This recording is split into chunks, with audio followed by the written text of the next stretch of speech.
Well, yeehaw! It's the 158th annual Ripley-Huron Fall Fair. We had some time to catch up with the Bannermans and their horses. Let's check that out. That's coming up next. We've kind of always been into horses, I guess. My mom always liked horses. My aunt and uncle always had horses. That's where we kind of grew up, going to their farm, riding their pony. And then I think it is pretty true what they say, if horses are in your blood, it's in your blood. Kind of a family history of horses. And then I got my first horse. We always went to riding lessons out at the Robinsons growing up, and went to summer camp at Circle Square Ranch. And then I got my first horse when I was 12, and then it just kind of took off from there. I've had horses ever since. Originally I did not want to show. I just like trail riding and going fast. And then I tried to turn my pony that wasn't designed for showing into a show horse, and we probably made a better pile on in the ring than part of it. There's different classes, so some you do on the ground leading them. Different things, they kind of have to stay with you, and basically the easier you make it look, the better it is. And some of them are done on top. Some classes are done based on kind of how the rider, how your body positioning is, how you communicate with your horse, how well usually you have a set pattern, so if the line's supposed to be straight, how straight that line is, or if you kind of zigzag a little. Same with circles, that they're round and kind of even. And then there's other classes that are based a bit more on the horse, which is more how they move and kind of their overall disposition. Yeah, these are both Danielle's horses. This is Biscuit, this is Floyd. They're both registered quarter horses, which is what we now tend to mostly show on the quarter horse circuit. Not myself, but my sister and my daughters. There's a bunch of different levels of horse shows, so depending on where you're at, there's fall fairs, which are great. Lots of local fall fairs to do. There's club shows. There's, if you're more into English, there's lots of local. All right, well, I guess we were going to show some classes that we do at the Ripley Fair, and some showmanship, maybe talk about a bit of halter. We just thought it would be a good idea for people, because it's a virtual show. Sometimes people love coming and watching the horse show, but they're not really sure what they're watching. So sometimes it's more entertaining if you know what's actually being judged, or what they're looking at, or what the people are supposed to be doing. So I think that's kind of what we're going to maybe explain, some of the classes, what the judges are looking for, so then when you're at the fair, you can watch and understand what's going on if you're not a horse person. Yeah.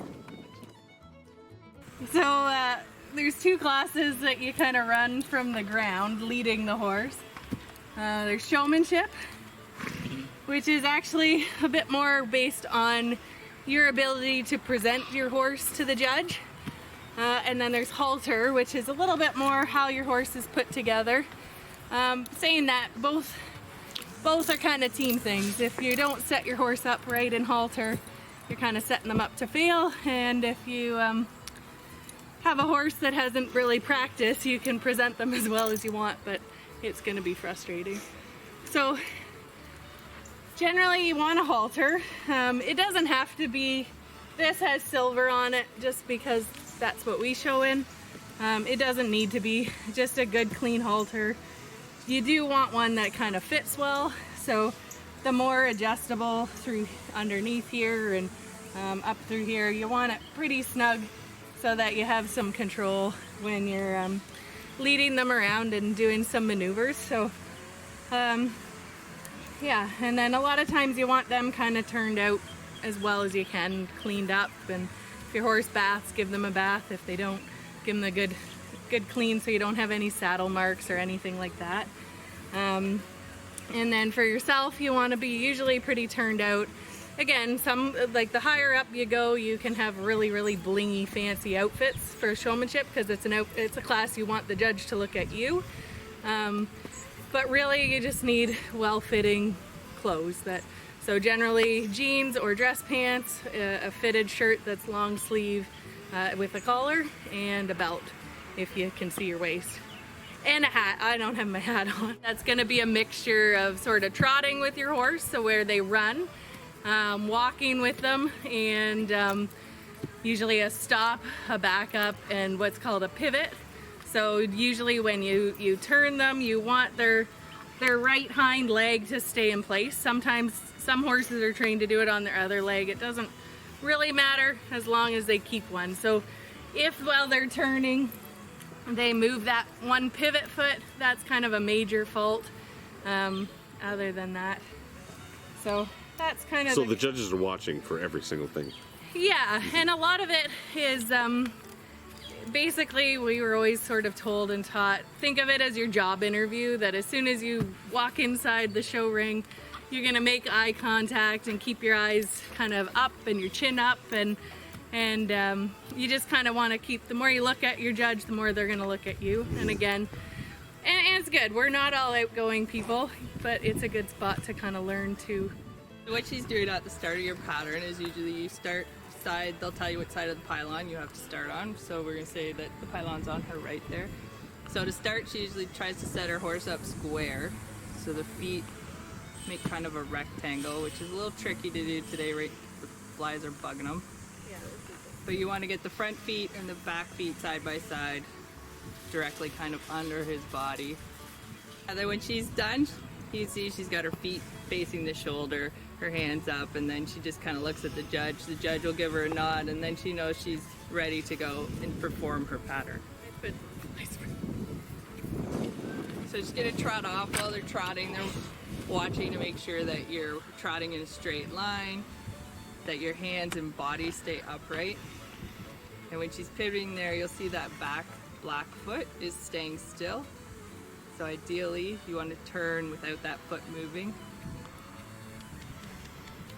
And then when you're doing the back up in the pattern, you want to have nice straight back up. And you see your arms are staying up, kind of like Barbie doll.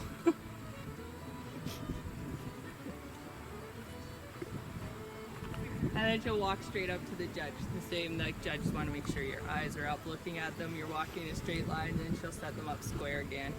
In that rectangle, feet side by side underneath. So when the judge walks around for inspection, your horse is kind of divided into quarters. So when he crosses behind the tail, you swap sides. When the judge walks by the shoulders, you cross sides again.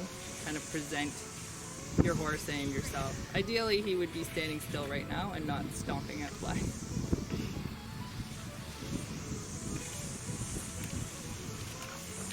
When you trot off, you want your horse going in front, not like you're dragging your horse. So she's kind of at the neck and the head is out in front of her a bit. And that is a basic showmanship pattern there.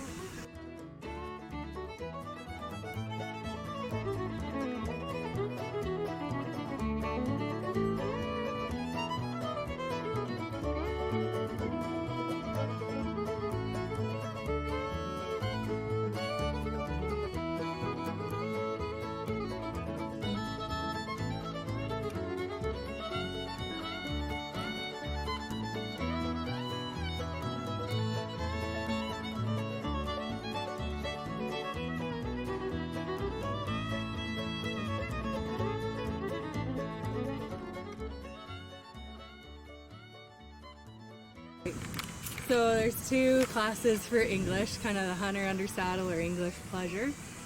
So for this one, this is more on the horse.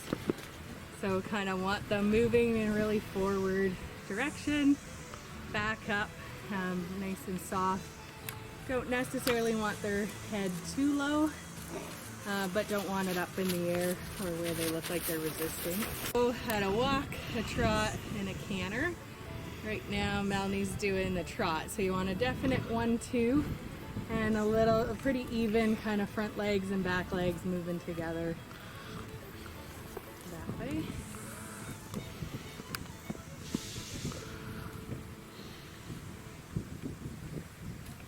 And this is a canter. So it's a 1-2-3 gait, and you can kind of go a little more forward And it's really nice. You want a horse that looks like it enjoys its job, ears up, not fussing or trying to fight or anything like that. That's kind of the hunter under saddle.